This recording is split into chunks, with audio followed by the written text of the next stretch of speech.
Завершается 2019 год. Каким он был для развития республики, какие успехи достигнуты и что предстоит еще сделать. Об этом мы поговорим сегодня с председателем правительства республики Владимиром Солодовым. Владимир Викторович, здравствуйте. Здравствуйте. Рада приветствовать вас в нашей студии. Вот на днях глава Якутии Асан Николаев огласил ежегодное послание Госсобранию Илтумен. Вот по вашему мнению, какие ключевые моменты можно отметить в этом программном документе? Послание Заксобрания – это традиционный жанр, и в этом году оно соответствовало этому жанру. Суть его заключается в том, я бы описал известной притчей о том, что люди кладут камни, и один думает, что он кладет камни, другой думает о том, что он выполняет работу, чтобы прокормить семью, а третий думает, что он строит храм, и это позволяет ему более энергично и более качественно выполнять свою работу. Вот на днях Айсен Сергеевич Николаев напомнил нам о том храме, который мы строим, о том, куда мы все бежим каждый день, о той цели, которую мы преследуем изо дня в день. И основные вещи, они очень понятны и ясны. Это то, что мы работаем ради людей, и люди, благосостояние – это наша конечная цель. Много Айсен Сергеевич внимания уделил инфраструктуре, наверное, впервые за последние годы. И действительно, развитие инфраструктуры – это жизнь и развитие. Ну и, наконец, очень важно, я бы выделил внимание, которое уделяется среде, в которой живут наши люди. И запуск проекта «Родные города и села» – это, конечно, знаковая история. Безусловно, запуск Года патриотизма, приуроченный к 75-летию Великой Победы в 2020 году, стал лейтмотивом и той точкой, которую Айсен Сергеевич поставил, обозначая приоритеты на 2020 год. Ну, действительно, в этом году было сделано немалое, но что бы вы назвали, пожалуй, определяющим для развития республики? Я бы три вещи выделил. Первое – это то, что у нас изменился характер работы, изменилась команда. Команда стала работать нацеленно на результат, более эффективно, и я могу сказать, что у людей горят глаза, и есть вера в то, что получится поменять жизнь людей к лучшему, а это придает силы работать. Второе, то, что изменилось отношение со стороны федеральной власти. Мы видим, что республика воспринимается как регион-лидер, как регион-инноватор, как регион, запускающий новые проекты. И даже по объему инвестиций, по объему финансовых средств, по той оценке, которая со стороны руководства страны дается результатам национальных проектов, мы видим очень серьезный сдвиг и изменения в отношении. Но, наверное, самое главное – это то, что я чувствую, что изменилось отношение людей, и люди поверили в то, что будет меняться ситуация к лучшему. Конечно, впереди кропотливая работа, и еще много предстоит сделать. Но я вернусь, что многие качественные вещи, их удалось изменить. И приоритет, который во всей стране отдается Дальнему Востоку уже с 2013 года, а в последние годы мы поверили, что и Арктика, и крайне северные территории тоже становятся приоритетом. Но я хочу отметить, что целый ряд вещей, целый ряд инициатив федеральной власти, лично президента страны Владимира Путина начали работать, и люди уже смогли их почувствовать. Это 2% ипотека, это повышенные выплаты семьям с детьми, это начало строительства дорог и реконструкции аварийного жилья, и многие другие вещи, которые не на словах, а на деле касаются каждого из жителей республики, и уже каждый из наших граждан смог почувствовать те изменения, которые происходят и будут происходить в ближайшие годы. Владимир Викторович, хотелось бы, конечно, и об экономике еще поговорить немного, да, но какие пункты достигнуты в этой сфере? Прежде всего, здесь, конечно, главное – это то, что мы сохранили свой статус самой крупной экономики Дальнего Востока с валовым региональным продуктом более 1 триллиона рублей, и мы остаемся самой быстро растущей экономикой. Базовые отрасли промышленности, добывающая промышленность продолжают расти, особенно сфера нефтегазовой промышленности, которая впервые в истории вклад ее в валовый региональный продукт превысил остальные, включая и алмазную. Это, наверное, главное, что можно как итог года подвести. Второе – это то, что нам удалось сдвинуть с места знаковые инфраструктурные проекты. Напомню, что в этом году началось регулярное железнодорожное сообщение через станцию Нижний Бестях. В этом году было запущено строительство Жатайской судоверфи, очень долго ожидаемый проект, который обеспечит стабильную водную навигацию в ближайшие годы. И уже скоро мы заложим первый корабль на Жатайской судоверфи. Началась реконструкция аэропортов 16 по всей территории республики. Был сдан самый крупный за последние годы мост через реку Марха, и началась подготовка к реализации главного проекта, строительству моста через реку Лена. Есть сдвиги в сфере энергетики. То есть инфраструктурное развитие, оно действительно очень ощутимо и очень заметно.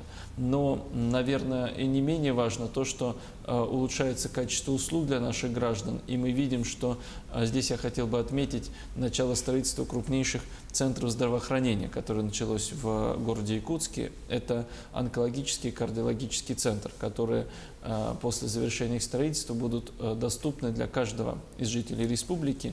И мы уверены, они позволят нам реализовать главную задачу, которая поставлена в национальных проектах: сбережение населения, увеличение продолжительности жизни и качества жизни. Потому что мы все знаем, что именно болезни системы кровоснабжения и новообразования – это главные беды, которые настигают наших граждан. Уверен, что с вводом этих современных центров мы сможем переломить тенденцию в сфере заболевания этими болезнями. Но еще раз хочу сказать, что мне кажется, в экономике главное, что мы тренд по росту поддерживаем и развиваем. И в ближайшие годы нам важно сохранить эту тенденцию. Ну, наверняка в этом году было не все так гладко, да, как хотелось бы. Но вот какие решения все-таки было принимать, пожалуй, непросто, какие-то трудности были? Ну, с трудностями мы сталкиваемся каждый день, но, возвращаясь назад, наверное, самое сложное, что было в этом году для меня и для правительства, это то, что мы столкнулись с застарелой, немножко такой заросшей мхом ситуацией в целый ряд сфер, когда люди не хотят меняться, а меняться нам нужно, потому что мир очень динамично идет вперед. Я напомню, одной из самых обсуждаемых, наверное, тем этого года стала реформа социальных учреждений в районах, муниципальные учреждения. И вот мы видим по школам, насколько острая дискуссия была, насколько люди боялись. И сейчас уже почти не осталось критика, все успокоились, все понимают, что движение идет продуманное, движение вперед, никто не собирается разрушать систему, мы ее просто развиваем и модернизируем. То же самое сейчас мы видим в сфере здравоохранения. Многих волнует эта ситуация, но мы твердо нацелены на то, что нам нужно развивать ее, нужно повышать доступность, качество услуг, повышать количество врачей, улучшать оснащение наших больниц. Да, в связи с этим придется передвижки внутри системы некоторые сделать, но это в итоге принесет благо с точки зрения качества здравоохранения. И я, с одной стороны, и хорошо понимаю людей, которые привыкли опасаться, привыкли к тому, что разрушить систему можно быстро, а построить ли в будущем еще неизвестно. Но вот самое сложное для нас – это как раз построить доверие, заслужить его, что действительно мы те изменения, которые планируем и реализуем, будем осуществлять поэтапно, внимательно относясь к потребностям каждого, и в итоге они послужат на благо наших жителей, на благо каждого человека, который живет в Республике Саха-Якутия. Ну, действительно, здравоохранению уделяется очень большое внимание. Буквально недавно наш телеканал сообщал о том, что еще на полях Восточно-экономического форума было подписано соглашение о том, что, в частности, в Якутске будут в дальнейшем строиться медицинские центры, по-моему, если не ошибаюсь, по онкоскринингу, и даже, по-моему, это будет индийская компания, по-моему, заниматься этими делами. Ну, у нас целый ряд проектов есть, в том числе и с иностранными партнерами. Индийский проект пока находится в достаточно такой начальной стадии реализации, но мы из того, что запустили, помимо онкологического и кардиологического центра, который уже говорил, это строительство центра для людей старшего поколения, который тоже будет инновационным, он будет комбинировать услуги социальные и услуги медицинские. Они сейчас разделены между ведомствами по всей стране. Вот мы первый регион, в котором мы объединим их для того, чтобы тарифы могли позволить окупить строительство центра. Он в ближайшие месяцы, я думаю, потому что мы уже окончательно определимся с проектом и партнером, мы уже запустим его реализацию. Ну и целый ряд других инициатив по здравоохранению реализуются в русле тех решений, которые на Восточном экономическом форуме были приняты. Буквально на днях пришло, например, очень хорошее известие о том, что наше предложение о том, чтобы сохранить ФАПы в населенных пунктах меньше 100 человек, было поддержано президентом страны. Это было обращение Арсения Сергеевича Николаева. И теперь даже в тех населенных пунктах, где численность меньше 100 человек, мы с полным основанием будем сохранять либо фельдшерские пункты, либо фельдшерско-акушерские пункты, тем самым обеспечивать доступность и здравоохранение даже в самых отдаленных и малочисленных населенных пунктах нашей республики. Ну, в этом месяце депутаты Госсобрания ЛТМН приняли закон о бюджете, да, на ближайшие 3 года. Работа над проектом шла совместно с Кабинетом министров республики, да, и вот вы довольны итогами? Да, я доволен тем, как работа строилась в этом году. Вы правы, что 12 декабря закон был принят. Бюджет – это главный документ для правительства, потому что он задает всю работу на ближайшую трехлетку.